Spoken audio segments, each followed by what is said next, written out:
Coco, c'est le doc en direct du Golfe de Porto, donc c'est mercredi, je sais plus quelle journée, peu importe. Un petit mot, alors moi, l'image du jour, et on va dire l'image qui m'a le plus marqué depuis le début du confinement localement, c'est le préfet de région, main dans la main avec messieurs Simeoni et Talamoni.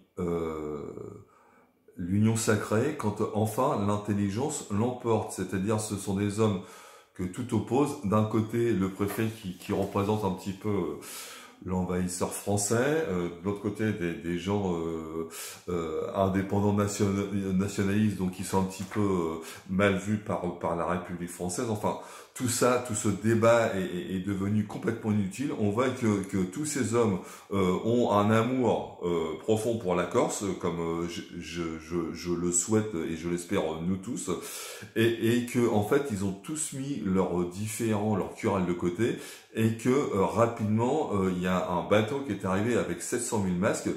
700 premiers parce qu'il y en a quand même 2 millions qui sont attendus.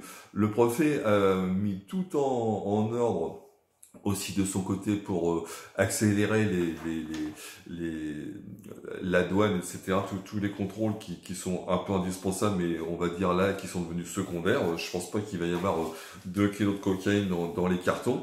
Et en tout cas, en fait, on voit quand il parle hier, hein, quand il parle que en fait, humainement, je pense que ils s'apprécient, ils ont des idées, des opinions politiques différentes, ils ont des postes différents, mais humainement, ils s'apprécient. Et moi, honnêtement, ça m'a un petit peu ému parce que je trouve ça merveilleux. Et ça serait merveilleux si la solidarité pouvait être la même dans le golfe de Porto. Encore une fois, je pense qu'il faut rester humble. C'est-à-dire que des fois, il y a des gens qui savent plus que nous et il faut savoir les écouter. Moi-même, en fait, je répète, j'ai appelé des gens qui, je considère, sont pas, je vais pas dire plus intelligents que moi, mais ont plus de savoir sur des sujets concernant les problèmes actuels, donc concernant les règles de confinement, concernant les mesures sanitaires, concernant la virologie. J'ai étudié et j'écoute pas que les journaleux, c'est pas ça que j'écoute, hein. Mais effectivement, la période de confinement m'a permis aussi de refaire des mises à niveau sur les maladies infectieuses et pas uniquement sur le coronavirus. De toute façon, là, on ne savait rien, mais sur d'autres maladies infectieuses, justement, parce qu'on a un petit peu plus de temps. Et en fait, il faut savoir rester humble.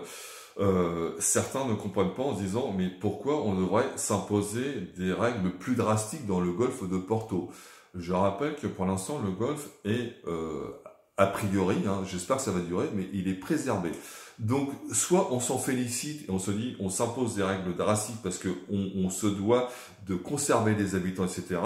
Et les gens qui me disent mais je comprends pas pourquoi on ferait pas comme tout le monde, pourquoi on doit faire mieux que les autres. Et peut-être parce qu'on a envie que le golfe soit préservé. Parce que si on fait comme tout le monde, enfin pour moi là ça me met un petit peu en colère. Quand les gens me disent, ben non, on n'a pas imposé des règles, on doit faire comme les autres. Non, on ne fait pas comme les autres. Parce que si à ce moment-là on fait comme les autres, moi je fais comme les autres, et c'est un bordel, et on envoie des gens à l'hôpital, le Covid arrive ici, etc. Donc on ne fait pas comme les autres. On s'impose des règles qui sont plus strictes, basta. Sinon on fait comme les autres, et on va avoir des cas ici. Donc c'est pas comme ça. Est-ce que c'est ça que vous voulez? On fait comme les autres et on est infesté comme les autres. Non, pour l'instant on est une région préservée, donc on fait pas comme les autres. Voilà. Donc c'est un petit peu le coup de gueule parce que pour moi j'ai les cheveux qui se rasent sur la tête quand j'entends des gens qui pensent comme ça. C'est insupportable. Donc en fait, en plus on est quand même dans une région, je le répète, luxueuse.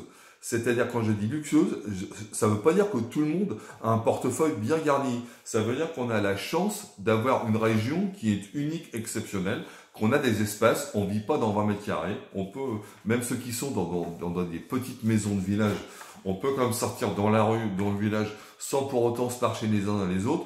On peut quand même trouver un petit peu de nourriture. on peut souffler. Donc pour l'instant, quand je dis qu'on vit dans on a de la chance, on n'est pas infesté. Voilà, on a un accès difficile aux soins, mais on se débrouille parce que justement le fait on soit difficile, on a un accès difficile aux soins, justement le SAMU est quand même là, nous privilégie en cas de besoin. Donc il faut quand même jouer cet atout de l'isolement. Donc il y a des masques, on a des masques aussi, il y a plein de régions, ils ont pas de masques, etc. Donc là, il y a des masques dans les lieux publics, etc., dans certains lieux publics, donc il n'y a aucune raison de s'en priver, alors que certains vendraient leurs parents pour avoir un masque. Donc ça, c'était la petite mise au point. Concernant donc toujours la solidarité, donc j'ai récupéré la nourriture de la collecte qui était sur Serrières et qui a été retirée. Alors on se démonte pas, hein. Alors je vais monter ça donc au premier point sur Rota.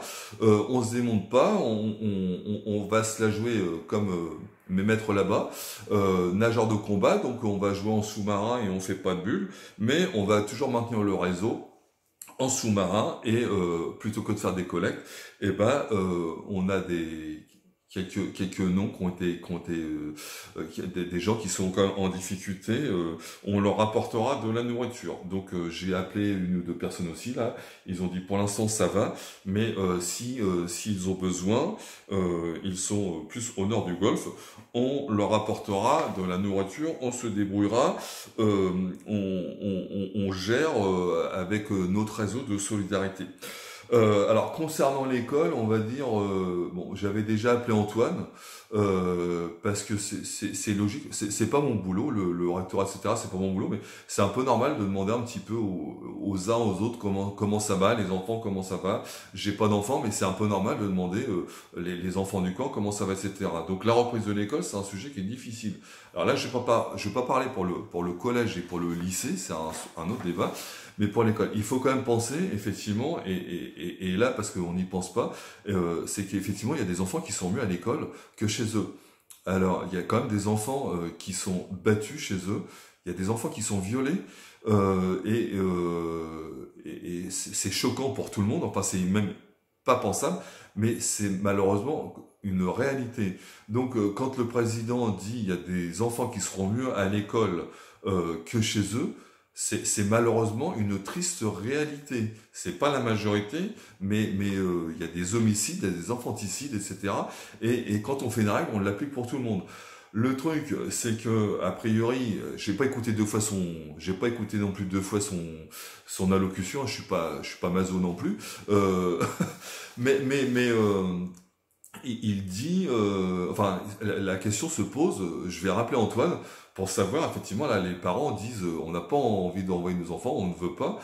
Effectivement, je pense que comme tout le monde, d'un point de vue sanitaire, chacun prend son destin en main, chacun s'occupe de ses enfants.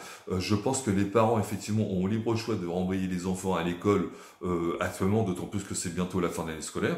Je pense que je vais repasser un petit coup de téléphone à Antoine, mais je pense qu'Antoine a fait un super travail pour que les enfants aient une éducation apportée à domicile et que ça s'est bien passé. Alors quand je dis Antoine, je parle d'Antoine et ses collègues. Hein. C'est pas, il a travaillé aussi en équipe. Ensuite, je vais finir donc sur un petit point humoristique. Alors là, Bruno, tu m'as vendu du rêve. J'ai essayé de mettre le lien de sa vidéo. Bruno, c'est quelqu'un d'autre qui a fait une battue sanglier en confinement dans son salon. Donc franchement, j'ai regardé sa vidéo 5-6 fois. Franchement, tu m'as vendu du rêve là. Je voudrais faire aussi un petit coucou. On a un petit traiteur, une femme thaïlandaise qui fait aussi vente à emporter, qui est à Porto. Donc si vous en avez un petit peu marre de faire des pâtes, etc., que vous voulez manger un petit peu exotique, et ben elle aussi, elle se propose, et ça depuis plus d'un an, excusez-moi, de faire de la nourriture thaïlandaise. Je rappelle que la Thaïlande est à la Chine, ce que le Portugal est à la Finlande, c'est-à-dire ça n'a rien à voir. Donc pour rassurer les gens, les chauves-souris et pangolins ne font pas du tout partie de la culture de la nourriture thaïlandaise. La nourriture thaïlandaise est excellente. Voilà. Et ensuite, bon, je voulais dire aussi que Arnaud a reçu 2 messages de femmes. Par contre, il a reçu 200 coups de fil de mari en disant, écoute Arnaud, ma femme, j'en peux plus. Si tu t'en veux une, viens chercher la mienne. Voilà. Donc, je vous fais un petit coucou et je vous dis à très bientôt.